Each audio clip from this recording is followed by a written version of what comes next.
భారతదేశానికి ఇద్దరు వ్యక్తులు ఈ దేశ ప్రజల గురించి ప్రాణ త్యాగాలు చేసిన వ్యక్తుల యొక్క ఒకరిది జయంతి, ఒకరిది వర్ధంతి. అంటే ఈ దేశం గర్వించే విధంగా కూడా ఇలా మనం అందరం కూడా నిజమైన నివాళులు అర్పించడం జరిగింది. మొట్టమొదటగా ఉక్కు ప్రధానమంత్రి, మహిళా శక్తి, ఈ దేశాన్ని ప్రజలకు చెదరని ముద్ర వేసుకున్న నాయకురాలు, మాజీ ప్రధానమంత్రి శ్రీమతి ఇందిరాగాంధీ యొక్క వర్ధంతి. ఇవాళ సర్దార్ వల్లభాయ్ పటేల్ యొక్క జయంతి పురస్కరించుకొని మేమందరం కూడా వారి యొక్క త్యాగానికి నిజంగా కాంగ్రెస్ పార్టీ కార్యకర్తలు, పెద్దలు, అందరూ ప్రెస్ మిత్రులు కూడా అందరం కలిసి కూడా వారి ఒకరిది జయంతి ఉత్సవాలు, ఒకటి వర్ధంతి ఉత్సవాలు ఘనంగా జరపడం జరిగింది. ఈ దేశం సూర్య చంద్రాదులు ఉన్నంతసేపు ఇలా ఇందిరాగాంధీ మరవలేని పరిస్థితి దేశంలో, అదేవిధంగా సర్దార్ వల్లభాయ్ పటేల్ను కూడా మరవలేని పరిస్థితి దేశంలో. కాబట్టి మనం వారిని స్మరించుకోవడం మన ప్రతి భారత పౌరుని యొక్క బాధ్యత. ఇలా సర్దార్ వల్లభాయ్ పటేల్ స్వాతంత్రం వచ్చినప్పుడు మనకు 563 సంస్థానాలు ఉన్నాయి ఈ దేశంలో. వాటన్నిటిని కూడా రాజరిక వ్యవస్థ నుంచి ప్రజాస్వామ్య ప్రభుత్వంలో విలీనం చేసిన గొప్ప వ్యక్తి మనందరికీ తెలుసు. సర్దార్ వల్లభాయ్ పటేల్ గారు హైదరాబాద్ సంస్థానం నిజాం ఆధీనంలో ఉంటే కూడా వారిని అన్ని విధాలు మాట్లాడి చేసి, అప్పుడు జవహర్లాల్ నెహ్రూ ప్రధానమంత్రిగా ఉన్నప్పుడు, సర్దార్ వల్లభాయ్ పటేల్ హోమ్ మినిస్టర్గా కాంగ్రెస్ ప్రభుత్వంలో ఉన్నప్పుడు సర్దార్ వల్లభాయ్ పటేల్ గారు నిజాంతో మాట్లాడి వారందరినీ భారతదేశంలో విలీనం చేయడం జరిగింది.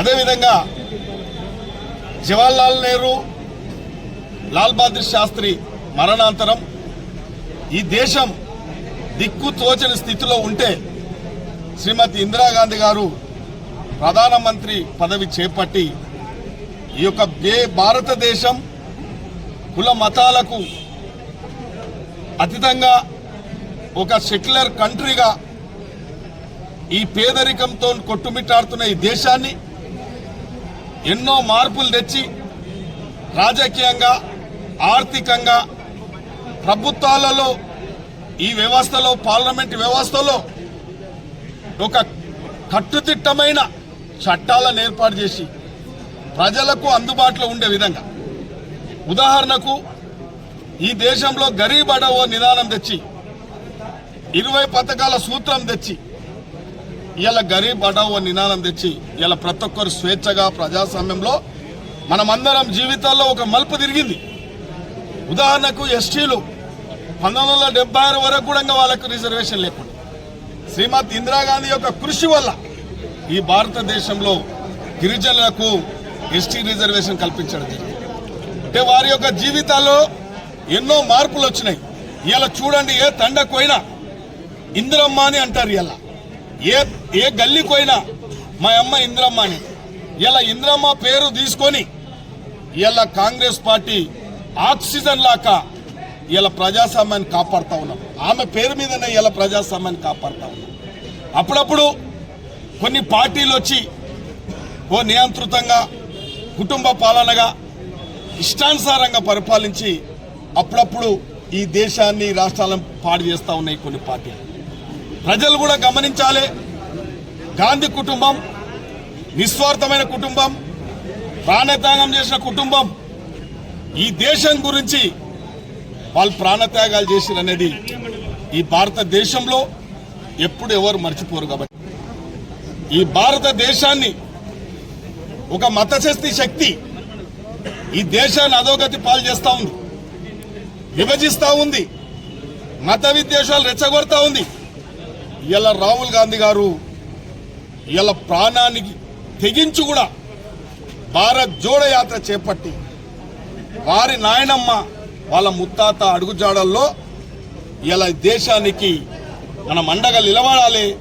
ఈ దేశ అన్ని మతాలకు, అన్ని కులాలకు, పేద ప్రజలకు, అన్ని ప్రాంతాలకు మనం ఈ యొక్క భారతదేశాన్ని ఏకతాటి మీద నడిపియాలని ఒక సంకల్పంతో ఎక్కడ భయపడకుండా వాననక, ఎండనక, రాయనక, రప్పనక, గుంతనక వారు భారత్ జోడో యాత్ర చేపట్టి ఈ భారతదేశానికి ఒక దశ దిశ ఇవ్వబోతా ఉన్నాడు.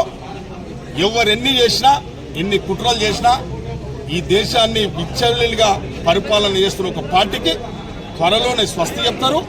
భారతదేశంలో మరొకసారి ఈ ప్రజాస్వామ్య ప్రభుత్వం రాహుల్ గాంధీ ప్రధానమంత్రి కూడా కాబోతున్నాడు. కాబట్టి ప్రజలు కూడా అర్థం చేసుకోవాలి, ఇలా నిజమైన గాంధీ కుటుంబం ఎవరు, ఈ దేశానికి ఎవరు ప్రాణత్యాగం చేశారు అనేది ఇవాళ మనమందరం కూడా ఇక్కడికి విచ్చేసి ప్రతి కాంగ్రెస్ అభిమాని, ఇందిరాగాంధీ అభిమాని, సర్దార్ వల్లభాయ్ పటేల్ అభిమానులు కూడా ఘనంగా ఇక్కడ నివాళులు అర్పించడం జరిగింది.